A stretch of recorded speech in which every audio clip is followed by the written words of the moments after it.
Ya, bismillahirrahmanirrahim. Assalamualaikum warahmatullahi wabarakatuh. Untuk hari ini saya mau menjawab pertanyaan terkait dengan ini ya. Bagaimana hasil saya untuk balap Borobudur Marathon? Mari kita bahas.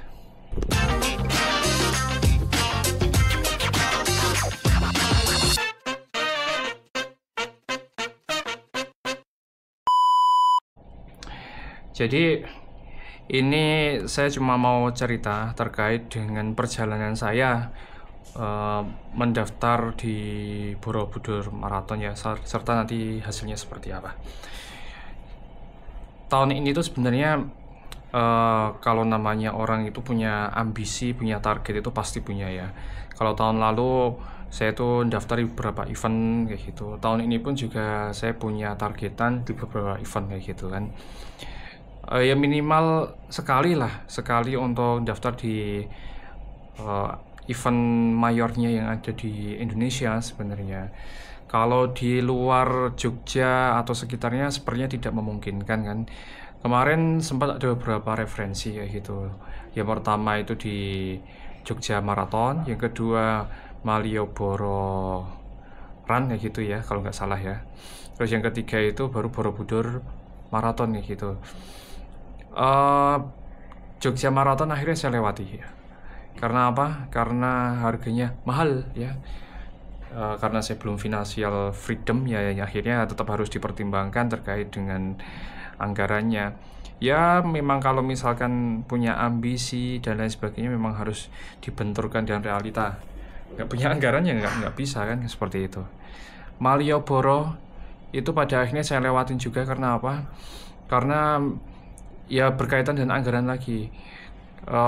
Saya tidak mau terlalu banyak mengeluarkan uang untuk event-event yang yang mayor ya gitu ya, karena memang harganya tidak murah ya gitu kan. Jadi harus ada pertimbangan yang lain juga. Jadi ya saya harus memilih antara Malioboro atau Borobudur ya gitu kan. Sedangkan Malioboro itu sudah pendaftaran sebelum Borobudur, makanya saya pertimbangkan ya. Ini saya kalau misalnya daftar Malioboro ikut warnya kayak gitu, kok misalkan dapat kayak gitu, akhirnya saya merelakan untuk nggak ikut yang Borobudur kayak gitu kan. Cuman kalau saya nggak daftar yang Malioboro, kok nggak dapat juga yang Borobudur, ya berarti saya nanti punya planning untuk ikut yang kecil-kecil kayak gitu ya. Saya memutuskan untuk nggak ikut yang Malioboro Run kayak gitu, terus memutuskan untuk yaudahlah saya nunggu yang balotnya Borobudur. Sempat ikut yang warnya juga untuk yang Borobudur, cuman ternyata aplikasinya crash ya. Sudah masuk tiba-tiba keluar ya kayak gitulah. Mungkin dari teman-teman juga ada yang punya pengalaman yang sama gitu ya. Terus akhirnya saya ikut balotnya itu tanggal berapa saya daftarnya itu saya lupa, tapi kemungkinan tanggal 9 atau tanggal berapa ya saya daftarnya itu, awal-awal ya, masih awal saya daftarnya itu. Terus saya nunggu, berpikir ya, tahun lalu saya sudah tidak diambil ya, maksudnya itu saya tidak lolos balot ya gitu. Ya pikiran saya kalau kemarin nggak lolos balot, masa sih 2 kali nggak lolos ya gitu. Harapannya itu gitu ya. Jadi ya harapannya hari ini bisa, atau tahun ini bisa lolos balotnya. Pikiran saya itu seperti itu. Apalagi kan venue-nya dari rumah saya ya. Saya ke rumahnya di Muntilan, Magelang sana. Jadinya ke venue itu cuma sekitar 4 kilo. Dekat sebenarnya. Dilariin pun paling ya cuma setengah jam kayak gitu kan. Dekat, makanya sekalian pulang juga kan harapannya kayak gitu. Tapi ya setelah pertimbangan-pertimbangan dan nunggu hasilnya ya, ternyata balotnya saya nih bisa dilihat ya. Jadi 2 kali saya ditolak balotnya. Terus setelah ini ngapain ya? Karena memang tahun lalu saya targetnya tuh daftar yang 10K kayak gitu. Dan ternyata hari yang bulan ini ke bulan ini, yang tahun ini saya daftar yang half marathon yang 21. Dan ternyata tidak lolos ya balotnya. Akhirnya target saya bagaimana ya? Mungkin target untuk yang selanjutnya tetap latihan ya. Cuman sepertinya saya tidak latihan untuk yang half marathon. Saya pengen memperbaiki catatan waktu yang 5K sama yang 10K-nya sesuai dengan planning awal saya ya. Kalau 10K itu saya punya planning di sub 45 sebenarnya ya. Di sub 45. Sekarang itu saya lupa ini. PB saya itu berapa ya? Saya lihat dulu biar nggak salah. Karena barusan kemarin saya itu dapat PB. Ya, di 4735. Ya masih sekitar harus memperbaiki waktu itu sekitar 1 menitan lebih ya. 1 menit 40-an detik ya. Setahun kemungkinan, setengah tahun lebih lah nanti ya. Bisa sampai sub 45. Kemarin itu memang saya dapat PB itu bukan untuk time trial, enggak, cuma lari tempo aja sebenarnya ya. Saya lari tempo, kok ternyata dapat PB ya. Belum tahu kalau misalkan full effort dapatnya berapa ya. Kemarin PB-nya itu di 4735 ya gitu. Yang 5K-nya pun juga mau saya perbaiki catatan waktunya.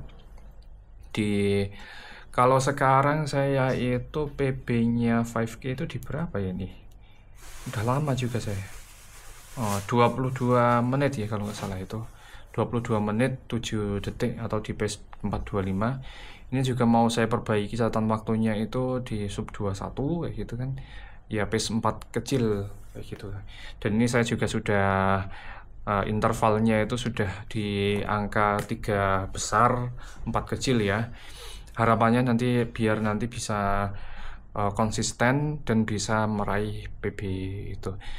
Jadi ditolak untuk balotnya sebenarnya ya sesuatu yang lumrah aja, biasa aja gitu ya. Sedih enggak juga gitu ya. Karena memang kalaupun ditolak balotnya pada akhirnya ya saya mengambil hikmahnya saja. Bisa jadi memang untuk saat ini saya perlu mempersiapkan atau saya perlu memprioritaskan yang lain ya, memprioritaskan terkait dengan ini daripada membayar sekian untuk event itu, mungkin uang saya gunakan untuk yang lain ya gitu ya, yang lebih prioritas. Mungkin salah satu hikmahnya di situ ya. Jadi gitu. Jadi untuk saat ini mungkin planning terdekat saya ya. Mungkin ini saya menyampaikan planning terdekat saya. Saya mau memperbaiki catatan waktu itu. Kalau terkait dengan event, kemungkinan saya mau ikut salah satu eventnya yang ada di Jogja ya. Mungkin yang sudah publish itu yang tahun lalu saya juga ikut ya, itu Sibakul.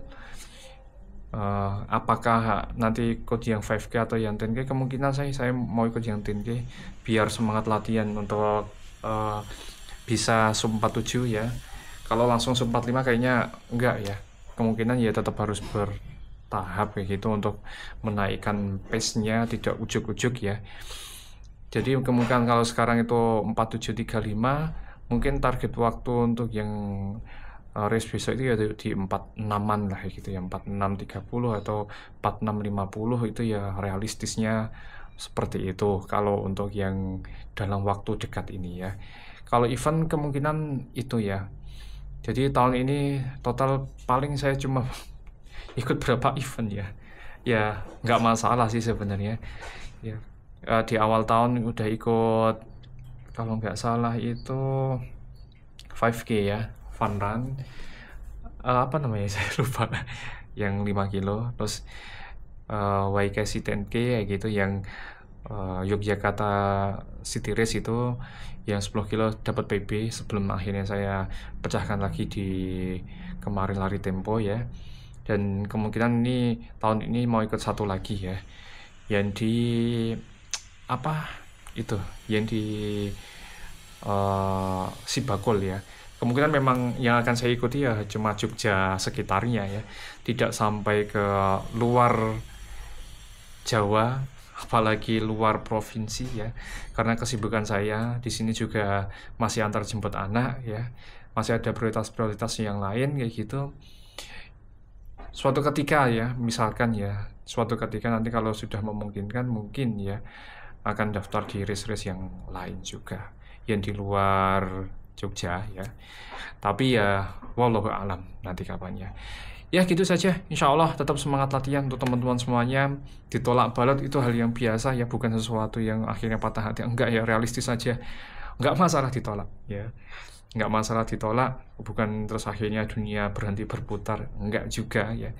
Karena lari itu hanya bagian dari hobi saya, bukan sesuatu yang menjadi tujuan hidup saya. Enggak ya, lari itu hanya bagian dari hobi perjalanan saya menjalani hidup biar saya itu bisa pola hidupnya lebih sehat dan lain sebagainya. Itu dengan salah satunya dengan cara lari itu ya. Untuk teman-teman semuanya yang ditolak balotnya tetap semangat ya. Masih ada race-race yang lain ya, latihan pun juga harus tetap jalan ya gitu. Dan jangan lupa juga, saya cuma mengingatkan pada diri saya pribadi sama teman-teman semuanya, ingat-ingat dulu awal lari itu untuk apa kayak gitu.